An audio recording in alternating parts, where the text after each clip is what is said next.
بالکل اسی طرح سمجھ لیجئے، ایک بات یاد آئی ہے، حضور فرماتے ہیں کہ جس طرح کان لگا کر اللہ قرآن کو سنتا ہے کسی چیز کو نہیں سنتا۔ ہمیں نظر نہیں آتا نا، ہمیں معلوم نہیں، ہم قرآن پڑھ رہے ہیں تو سننے والا کون ہے؟ سب سے زیادہ کان لگا کر خود اللہ۔ یہاں اس لیے مجھے یاد آیا کہ ابو موسیٰ اشعری کو کیا پتا تھا کہ کون سن رہا ہے؟ وہ اپنی کیفیت میں نماز میں تہجد میں قرآن کی تلاوت کر رہے تھے، اور ظاہر بات ہے ان کے گھر ایکڑوں میں بنے ہوئے نہیں تھے، ایک ایک کمرہ، ایک ایک کوئی حجرہ، ایسے ہی تو گھر تھے نا صحابہ کے، لہذا حضور پاس سے گزرے، آواز آئی، کافی دیر سنتے رہے۔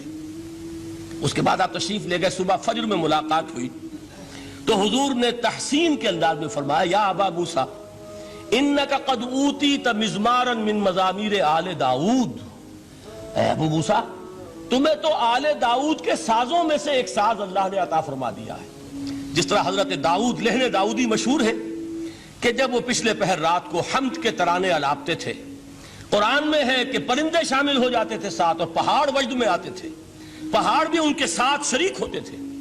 تو جس طرح کا اللہ نے ان کو لہن عطا فرمایا تھا، حضور نے تحسین کے انداز میں فرمایا ہے، ابو موسیٰ اشعری اللہ نے تمہیں بھی آل داؤد کے سازوں میں سے ایک ساز عطا فرمایا۔ بہرحال قرآن مجید کا جو یہ میوزک ہے، قرآن کے الفاظ کا جو حسن ہے، جہاں تک حسن معنوی ہے وہ تو ہر لفظ میں ہے، لیکن یہ حسن ظاہری، حسن صوتی، حسن لفظی، یہ اپنے کلائمیکس پر آپ کو نظر آئے گا سورہ رحمان میں۔ لیکن قرآن میں یہ سورت اس اعتبار سے بھی ممتاز ہے، اس کی 4 آیات پر ذرا توجہ کریں گے، عجیب حقائق سامنے آئیں گے۔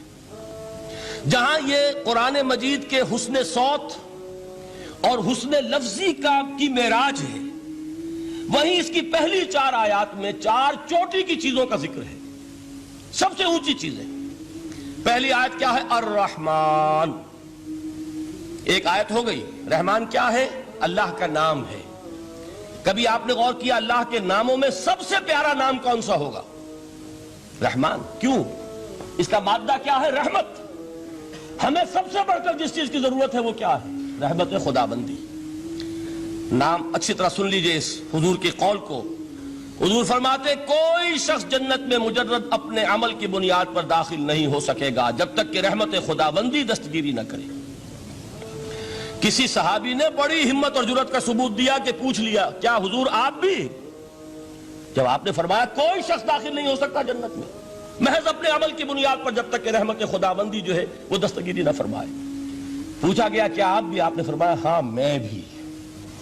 آپ اندازہ کیجئے کہ اگر محمد الرسول اللہ بھی رحمت خدا بندی کے ضرورت مند ہوں تو تاب دیگراں چہ رسد، ہماری تو سب سے بڑی ضرورت رحمت خدا بندی ہے۔ اب یہ رحمت جو ہے قرآن مجید میں اللہ تعالیٰ کی یہ شان 2 الفاظ کے ذریعے سے آتی ہے، رحیم اور رحمان۔ اور کوئی مادہ نہیں ہے جس سے 2 نام بنتے ہوں اللہ کے، لیکن یہ مادہ ہے واحد رحمت کا کہ جس سے رحمان بھی ہے رحیم بھی ہے۔ رحیم صفت مشبہ ہے، رحمت دائم ہو جائے گی، مستقل ہوگی تو رحیم کہیں گے۔ اور رحمان، اس میں رحمت کی ہے وہ شان ہے کہ جیسے ٹھاٹھے مارتا ہوا سمندر ہو، ہیجان کی کیفیت، طوفانی کیفیت، رحمت خداوندی کا طوفانی جوش، وہ ہے رحمان۔ آپ تو رہتے اس علاقے میں ہیں، آپ کو معلوم ہے عرب اگر بھوکا مرا جا رہا ہو تو کیا کہے گا؟ انا جوعان۔ پیاسا مرا جا رہا ہو، انا عطشان۔ بہت غضبناک ہوگا، غضبان، غضبان آصفہ قرآن میں آیا ہے، بہت غضبناک۔ رحمان جس کی رحمت جو ہے جوش میں ہے، ٹھاٹھے مارتے ہوئے سمندر کے مانند۔ تو یہ اللہ تعالیٰ کے ناموں میں سب سے پیارا نام۔ اب آگے چلیے، الرحمن علم القرآن، رحمان نے قرآن سکھایا۔ رحمت خداوندی کا سب سے بڑا مظہر، رحمان کی رحمانیت کا سب سے بڑا مظہر قرآن ہے۔ ان میں جو منطقی ربط ہے اس کو سمجھتے جائیے۔ اچھا آپ یہ سوچئے، جو علم بھی انسان کو حاصل ہوا وہ کس نے دیا؟ اللہ نے۔ سائنس کا علم کس نے دیا؟ اللہ نے۔ علم آدم الاسماء کلہا، وہ علم الاسماء جو حضرت آدم کو دے دیا گیا تھا ازل میں، یہ اسی کا ظہور ہے، یہ اسی کی ایکسفولیشن ہے جو ہو رہی ہے اور ہوتی رہے گی ابھی۔ اور دوسرے علم ہے وہ کس نے دیے؟ اللہ نے دیے۔ لا یحیطون بشیء من علمہ الا بما شاء، مخلوق میں سے کوئی اللہ کے علم میں سے کسی شے کا احاطہ نہیں کر سکتا مگر وہ جتنا اللہ دینا چاہے۔ لیکن یہ کہ تمام علوم میں چوٹی کا علم قرآن. نوٹ کرتے جائیے، اب چوٹی کی چیزیں جمع کیجئے. اللہ کے ناموں میں چوٹی کا نام رحمان. اللہ نے جو کچھ انسان کو سکھایا اس میں چوٹی کا علم قرآن. خلق الانسان، انسان کو پیدا فرمایا. سوال یہ کہ حیوانات کو کس نے پیدا فرمایا؟ آسمان کس نے پیدا کیے؟ زمین کس نے پیدا کی؟ فرشتے کس نے پیدا کیے؟ کیا مطلب خلق الانسان؟ اس کی تمام مخلوقات میں اس کا کلائمیکس، اس کی تخلیق کی معراج، اس کے تخلیق کا نقطہ عروج انسان ہے. یہ ہے کہ جو مسجود ملائک بنا ہے. وَلَقَدْ كَرَّمْنَا بَنِي آدَمَ وَحَمَلْنَاهُمْ فِي الْبَرِّ وَالْبَحْرِ وَرَزَقْنَاهُمْ مِنَ الطَّيِّبَاتِ وَفَضَّلْنَاهُمْ عَلَى كَثِيرٍ مِّمَّنْ خَلَقْنَا تَفْضِيلًا.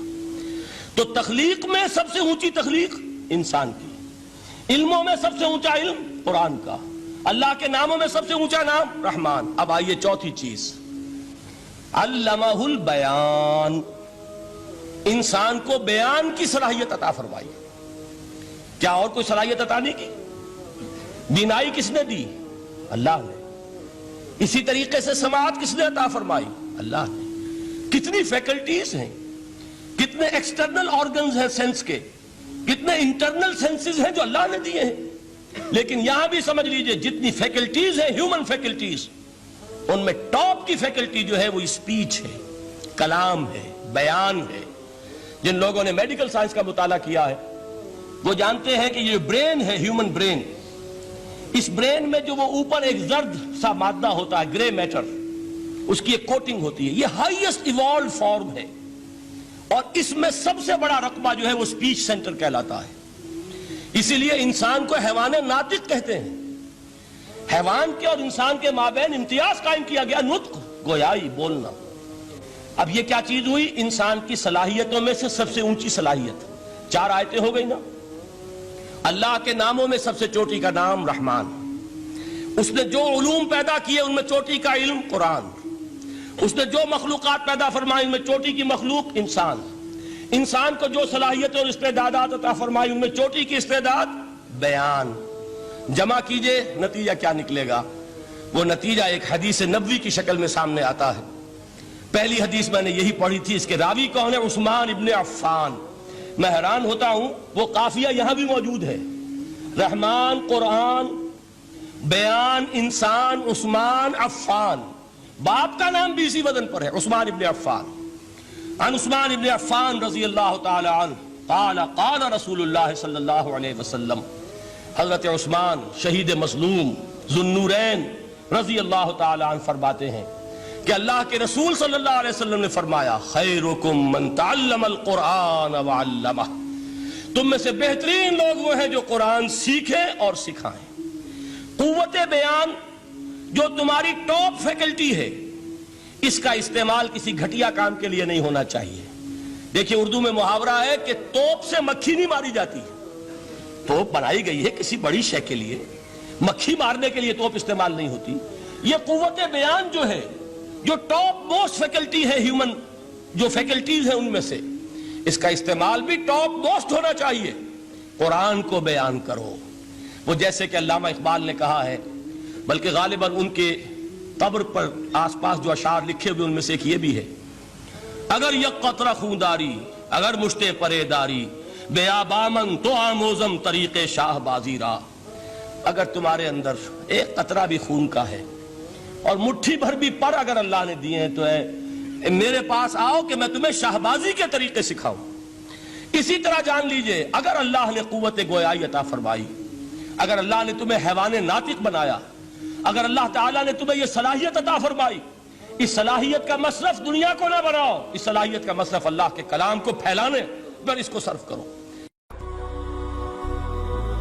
هي الحلقات تحفظني بآيات من القرآن، هي الحلقات تملأني بحب المصطفى العدنان.